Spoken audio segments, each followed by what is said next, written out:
I never thought a normal Tuesday afternoon could turn into the worst kind of nightmare, but life has a way of surprising you when you least expect it. My name is Emily Parker, and I live in a small town outside of Dallas, Texas. My husband, Jason, works construction, usually gone from dawn to dusk, and I work from home as a freelance web designer. We've been trying to save money, and with Jason getting a promotion soon, we decided to sell my old car, a silver 2014 Toyota Corolla, to help build up our emergency fund. I'd put an ad online, a typical listing with pictures and a fair price. Within a day, I got a couple of calls, but one in particular stood out. A man who introduced himself as Steve. He sounded polite, normal, said he and a friend wanted to come by to check out the car in person, and could they swing by that afternoon? I figured, why not? Better to get this over with while Jason was at work, and I'd be able to handle it on my own. So around 2 o'clock, I heard the doorbell ring. 2 men stood on the porch, both average-looking, maybe late 30s, one a bit stockier with short dark hair and a thick beard, the other tall and lean with a baseball cap. They smiled, friendly enough, and I opened the door, welcoming them inside. "Hey, I'm Steve," the bearded one said, holding out a hand. "This is my buddy Mark." "Emily," I replied, shaking his hand. "Thanks for coming by. The car's in the driveway. Mind if we take a quick look?" Steve asked, and I nodded, leading them outside.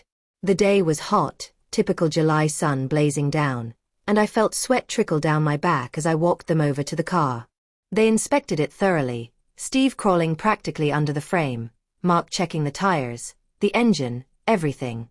I was impressed with how careful they seemed, even if a little impatient because I had a video call scheduled later that afternoon. "It looks good," Mark finally said, standing up and wiping his hands on his jeans. "Any issues I should know about?" "Nope, she runs fine," I answered. "Regular oil changes. New brakes last year. It's treated me well." Steve nodded, smiling again. "Would you mind if we took it for a quick test drive?" That was normal, I thought. Of course they'd want to drive it. "Sure," I said. "I'll ride along." Steve and Mark exchanged a quick glance, and for a moment I caught something in their eyes that made my stomach twist, a flicker of something cold, calculating. But it was gone so fast I wondered if I'd imagined it.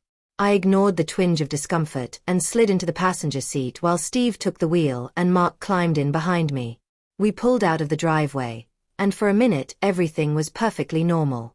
Steve drove cautiously, making small talk about gas mileage and the car's age.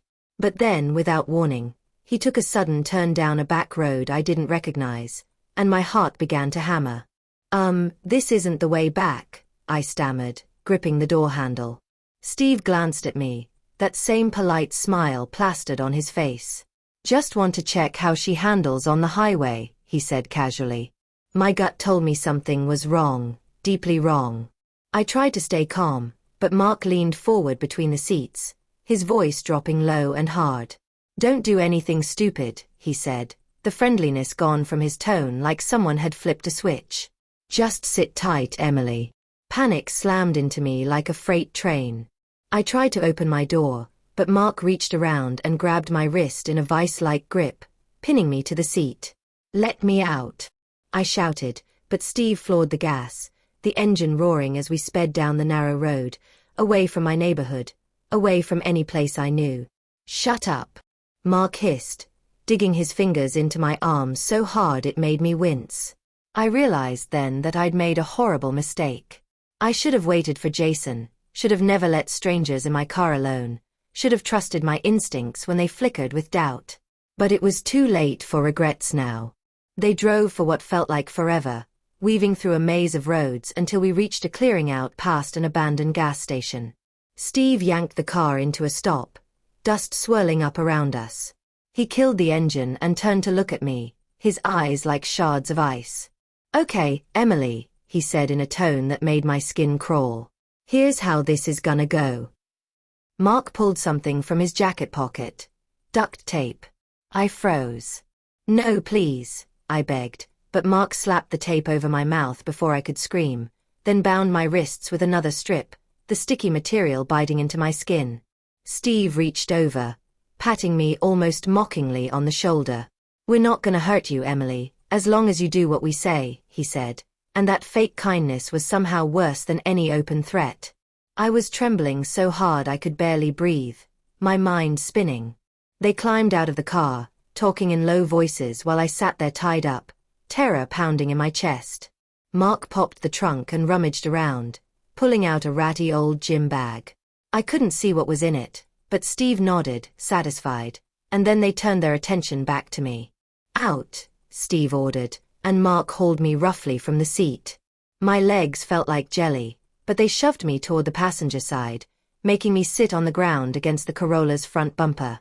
"You're gonna help us, Emily," Steve said, crouching in front of me. "You're gonna help us move something, and then you get to go home.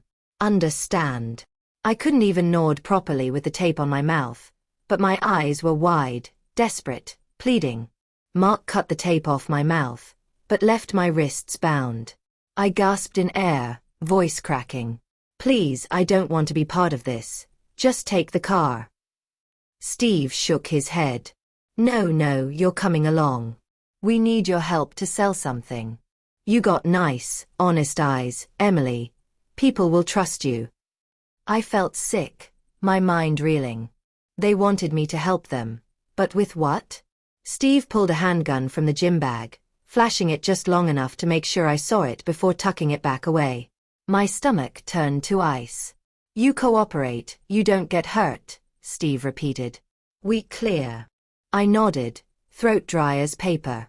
Mark grabbed the duct tape again, rewrapping my mouth, then pulled me to my feet.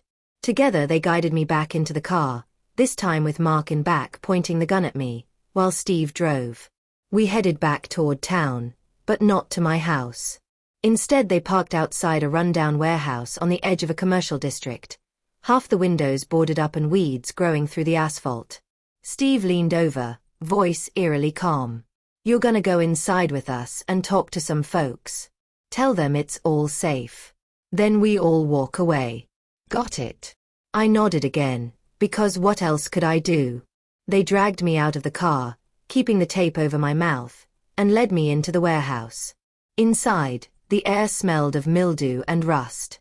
There were crates stacked everywhere, dusty light filtering through the broken glass. 2 other men stood waiting, mean-looking guys with prison tattoos. They looked me over with cold eyes. "Who's this?" one of them demanded. "Insurance," Steve replied. "She's gonna make the sale look clean." They shoved me forward, and I stumbled, nearly falling to my knees. The other men started opening crates, revealing packages wrapped in brown paper. I had no idea what was inside, but the way they handled them told me it was something illegal. Drugs, maybe. Or worse.